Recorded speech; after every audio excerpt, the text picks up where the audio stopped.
Nice, that's quick.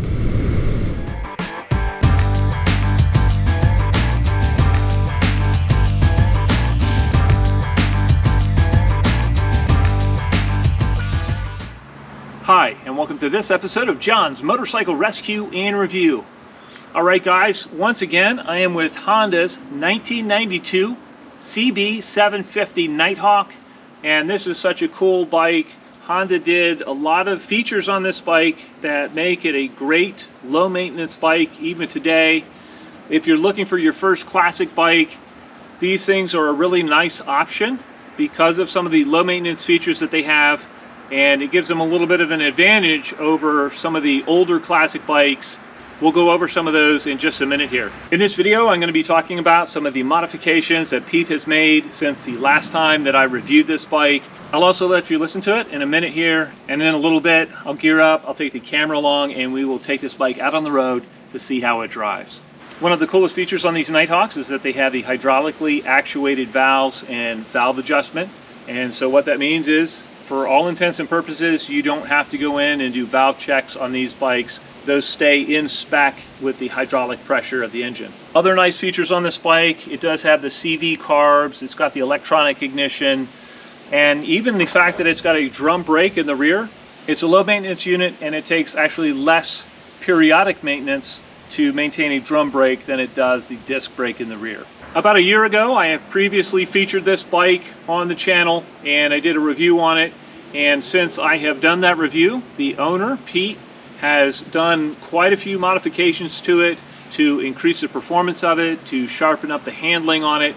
Pete recently called me up and asked if I wanted to revisit the bike and see how it is after those modifications were done. And so I thought it would be fun to do a revisit. If you look, the forks have been raised about an inch in the triple tree, and that sharpens up the rake and it sharpens up the steering on the bike. Pete is also running some spacers in here so it's not dropping the front end of the bike low and causing it to bottom out in the front. One of the things that Pete has done to make the engine more efficient is he has removed the resistors out of the spark plug caps, and he's also widened the gap on each of the spark plugs. Pete has also been running the Marvel Mystery Oil in the bike, and he's been running 2 ounces per gas tank full of gas. And what he said is that has actually increased the compression on the bike across the board, and it went from 135 psi on the lowest cylinder and right around 140 psi on the upper cylinders, and it's taken that up into the 150 psi to 155 psi range across the board. So that's a significant improvement. Based on Pete's recommendation, I'm going to try running a little bit of the Marvel Mystery Oil in the gas tanks on my bikes and see if that makes a difference on those as well. Let's take a listen to it.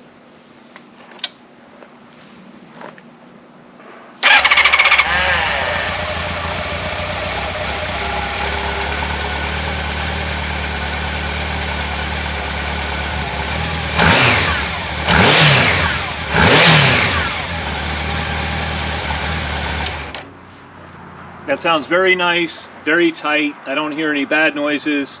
It sounds very smooth, and it picks up revs very, very quickly. Enough talk.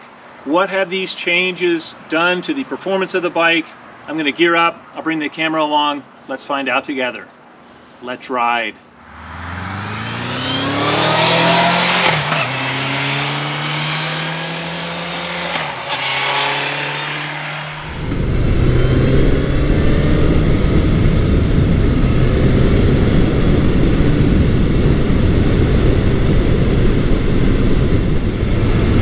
I'm currently riding Honda's 1992 CB750 Nighthawk, and right off the bat, it's a smooth bike to ride. The seating position is comfortable on it.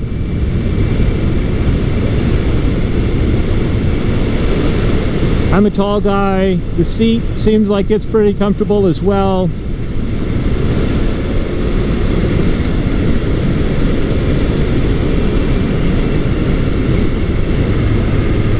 Power delivery is buttery smooth,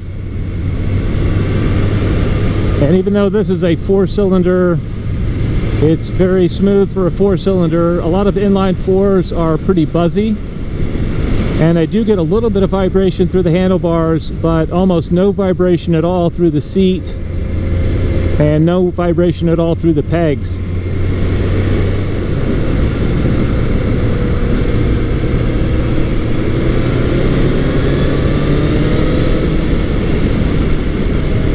Very nice. Dropping the fork tubes in the triple clamps, or I should say raising them, steepens the rake and makes it transition into the corners much easier.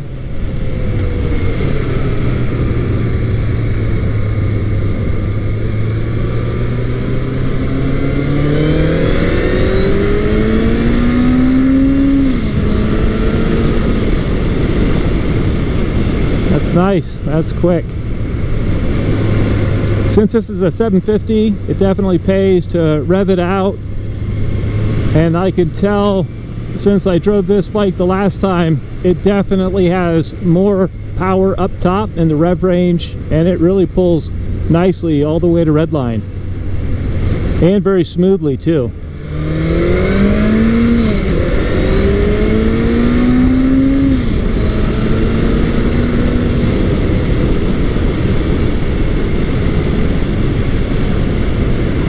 Yeah, that's definitely a big improvement over the last time that I rode this bike. It feels like it has a solid 10 horsepower more.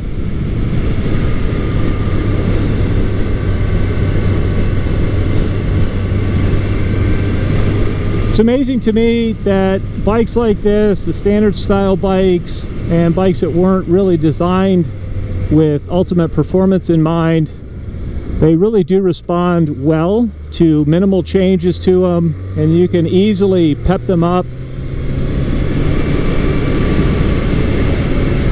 And you don't have to spend a ton of money to really make some drastic drivability improvements to them.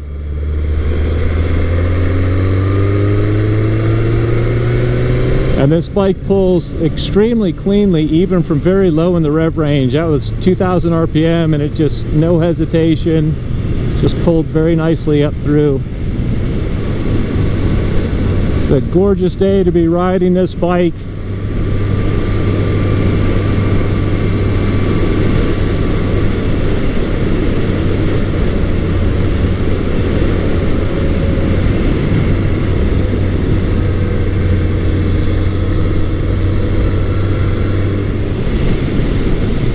This bike definitely feels like it's got an eagerness to the motor that it didn't have before.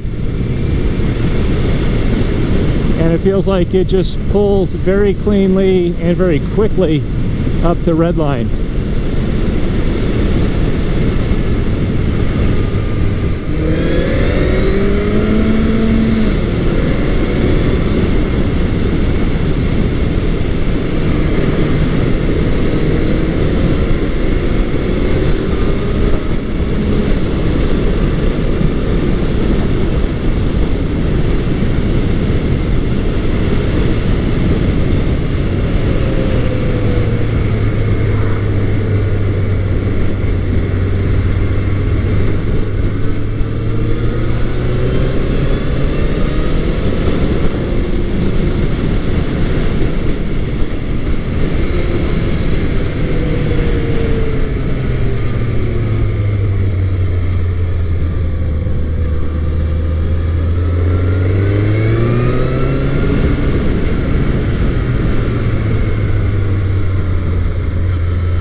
That's fun. Very nice.